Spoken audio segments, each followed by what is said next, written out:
Training Day, released in 2001 and directed by Antoine Fuqua, with Denzel Washington and Ethan Hawke in the lead roles, quickly became a modern classic. If that was all I ever did in my career, I would have been super happy. Away from the plot and performances, the cast has revealed behind-the-scenes moments that many viewers have never heard about. A lot of our scene was improvised, you know what I mean? So that makes sense. But yeah, I wasn't there for some of that stuff. From unexpected improvisations to decisions made on set, these details shaped the film in ways that are still surprising more than 2 decades later. Number 1. The famous King Kong line was improvised. Denzel has one of the most famous movie quotes ever. King Kong ain't got shit on me. Right. Some of the most memorable moments in film history weren't written in the script at all. From Robert De Niro's, "You talking to me?" in Taxi Driver to Heath Ledger's slow clap in The Dark Knight, improvised lines and actions often become the parts audiences remember most. Training Day is no different. In its most famous scene, Denzel Washington delivered an unscripted line so powerful that it not only defined his character, but became one of the most quoted moments in modern cinema. I wasn't there when that went down, man. No? You know, and I don't even know if that was in the script or not or what. By the time filming began, Denzel Washington had already built a reputation as one of the most skilled actors in the business. He was known for bringing unexpected choices to his performances, and in Training Day, he didn't disappoint. How much of that did you improvise? A lot. A lot. He has a way of elevating every movie he appears in, bringing qualities that few other actors can match. His performances stand out for the way he disappears into character, commands attention with his presence, and uses a mix of sharp eye contact and confident delivery to dominate a scene. One of the most fascinating examples of this came at the end of Training Day, when he unexpectedly ad-libbed a line that would become the film's most talked-about moment. Did you ad-lib? Yeah, That was a blinding. King Kong, all of that I was. think you did. That was a blinding. In the film's final scene, Detective Alonzo Harris launches into an angry rant as his control over the neighborhood slips away. Much of that speech was scripted, but Washington added several lines in the moment, including the now famous King Kong ain't got bleep on me. And I don't even know if that was in the script or not or what, because, you know, they let us it wasn't. improvise. Yeah, I heard it wasn't. Director Antoine Fuqua later said that as soon as the take ended, he told the camera crew they had to have caught it because it might never happen the same way again. The line stayed in the film and went on to become one of Washington's most quoted moments, earning a place on Vanity Fair's list of the 25 best movie scenes of all time. Number 2. Eva Mendes made the decision for her character to go unclad. With Eva Mendes on Training Day, she wasn't a name actress yet. It was a very small role. Eva Mendes was still early in her career when she was cast as Sarah in Training Day, playing the mistress of Denzel Washington's character and the mother of his son. At the time, she was not yet a well-known name in Hollywood, and she later admitted that she carried insecurities about her abilities and how she would be perceived on screen. Training Day would prove to be a major turning point, eventually leading to roles in commercially successful films like Fast and Furious, Hitch, Ghost Rider, and The Spirit. One of her most notable scenes in the movie comes in the final act, when Jake Hoyt bursts in to arrest Alonzo. Sarah is shown lying on the bed, but this wasn't a provocative choice written into the script. In a 2014 interview with W Magazine, Mendes revealed it was her own idea. Of dynamic nature, that's a person who's doing things against all the odds, pushing the envelope. She suggested it to director Antoine Fuqua during filming, and he agreed.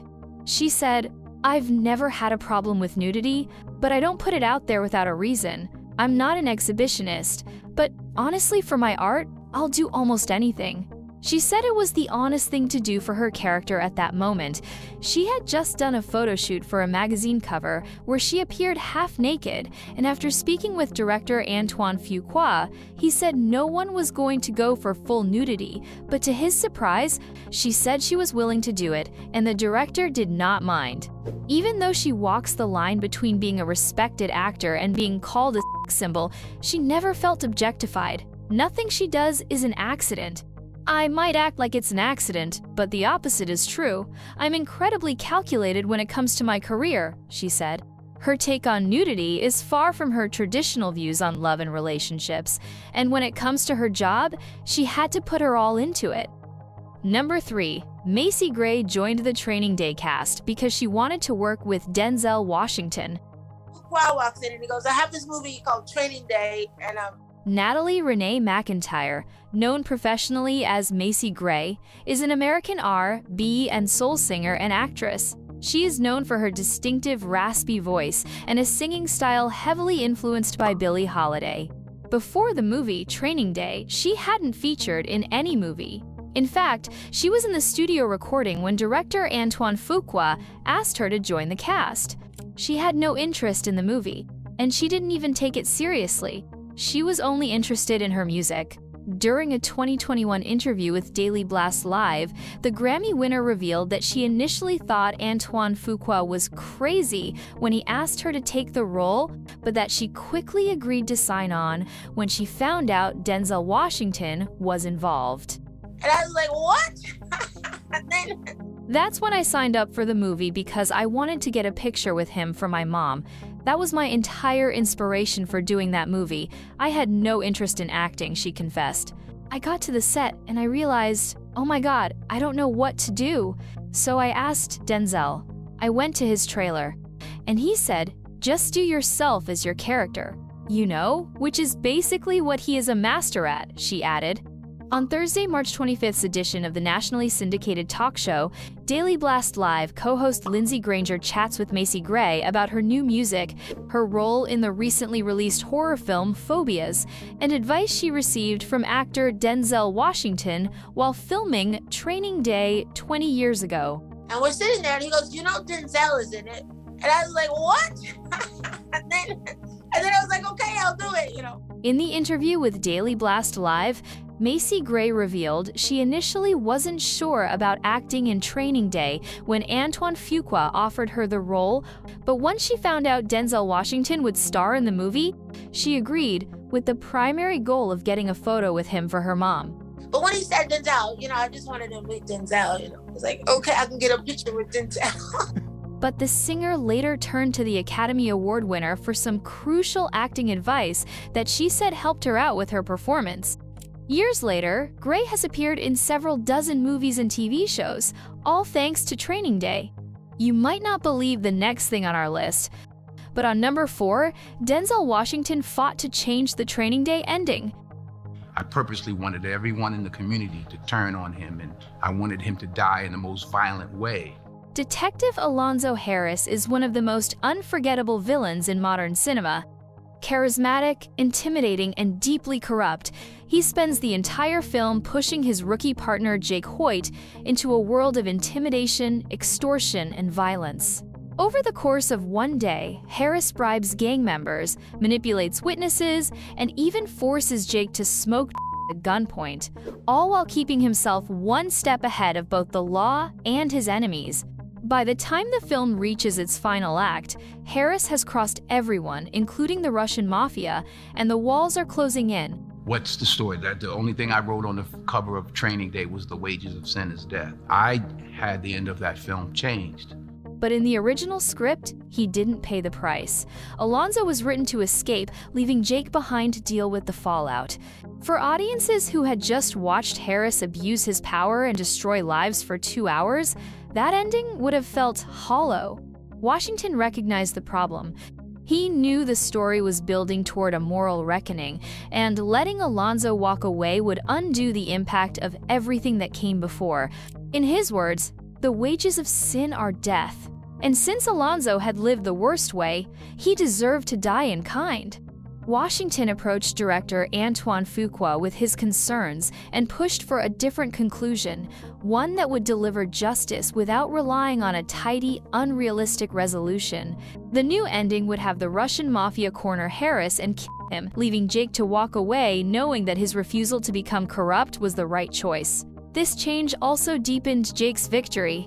Instead of directly killing Harris himself, Jake stood firm, let the neighborhood turn against him, and watched his enemy be taken down by the people he had wronged the most. In order for me to justify living in the worst way, I had to die in the worst way. He died. Test audiences didn't love seeing Washington's character get killed, but the shift in the ending added weight to the entire film.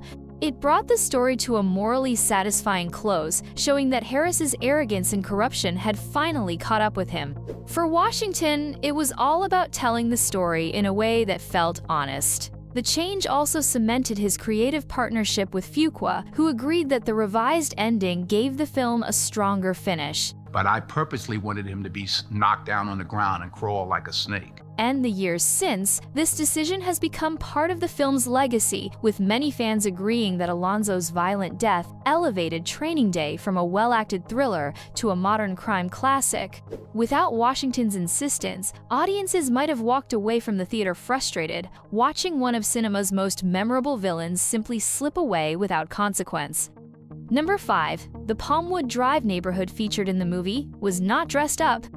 You know what was amazing? I knew a lot of location managers. And this location manager became a friend of mine. He said, Director Fuqua wanted Training Day to look as authentic as possible, and contrary to popular belief, he shot on location in some of the most infamous neighborhoods of Los Angeles. He even obtained permission to shoot in the Imperial Courts housing project, the first time Los Angeles street gangs had allowed a film crew to be brought into that neighborhood. The crew also filmed in Hoover Block and Baldwin Village. Parts of the film were shot on the dead-end street Palmwood Drive, where Black P. Stone's gang members were seen on the rooftops. Shahid Sloan, the gang technical advisor of the movie, managed to get on-screen real-life gang members from Roland's 60 Crips, PJ Watts Crips, and Black P. Stones. oh, and I'm watching this Denzel, the car, that cul-de-sac, the whole... The explosive final scene of the movie was filmed on the Palmwood Drive cul-de-sac, aka the Jungle, in the Baldwin Village area of Los Angeles. During an interview in 2018 with Cinema Blend, during press for The Equalizer 2, Fuqua revealed that the way the location seemed in the movie was exactly how the street looked at the time. There was no dressing or arrangement. This is the King Kong scene! Bruh! Now, let me tell you this. A lot of the extras featured during those scenes actually lived in the neighborhood, adding a sense of reality to the picture. Most audiences must have thought they were paid to act as extras or passers-by. Fuqua also remarked that the area has since been developed and no longer looks the way it once did, meaning Training Day is another time capsule of Los Angeles' history. According to Fuqua, the actors and crew members were warmly received by the residents. When he was unable to shoot a scene directly on location, he recreated the locations on sets. There were also 2 police officers on hand as technical advisors. Washington, Hawke, and other cast members also met with undercover police officers, local drug dealers, and gang members to help understand their roles better. Number 6. The portrayal of the corrupt police officer raised the NAACP's concern. At this point, Alonzo was just like bragging on how great of a fucking cop. Stereotyping, when used in film, is designed to quickly convey information about characters and to instill in audiences expectations about characters' actions. During the early days of American films, non-whites were encoded with negative, often criminal, stereotypes. In the movie, Denzel Washington played the role of Detective Alonzo Harris, who has corrupted himself to the point where his own life has become the target of debt to be repaid. He was more of a gangster than a decent cop. Alonzo began to mentor young Jake Hoyt, a new and inexperienced cop who still had the ideals of every other new officer. As Alonzo exposes Jake to the harshness of the streets, where many drug deals take place, he reveals his questionable style in fighting criminals. He also manipulates Jake, going as far as holding a gun to his head to make him smoke drugs, which was later revealed to be a blackmail attempt.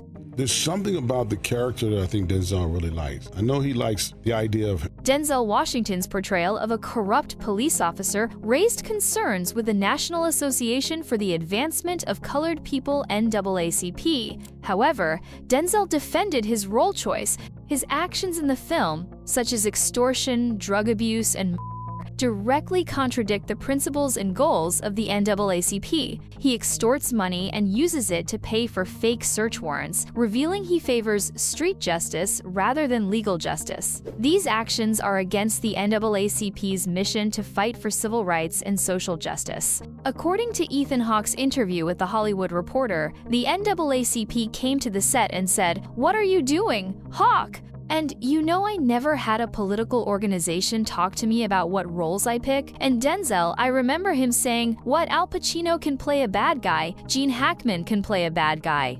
I can't play a bad guy. I'm an artist." That's how I lead, not by being some dubious role model, but by only playing squeaky clean people. I'll be a role model by being great at my job. You know, now that is impressive to me. Most directors and casts go the extra mile just to make sure they produce a standard movie that could be enjoyed by everyone. Most times they go against their principles and will, but in the end, it is to ensure their audience is entertained. These are 6 facts that the Training Day cast revealed that most fans never figured out. Don't forget to like, share, and subscribe.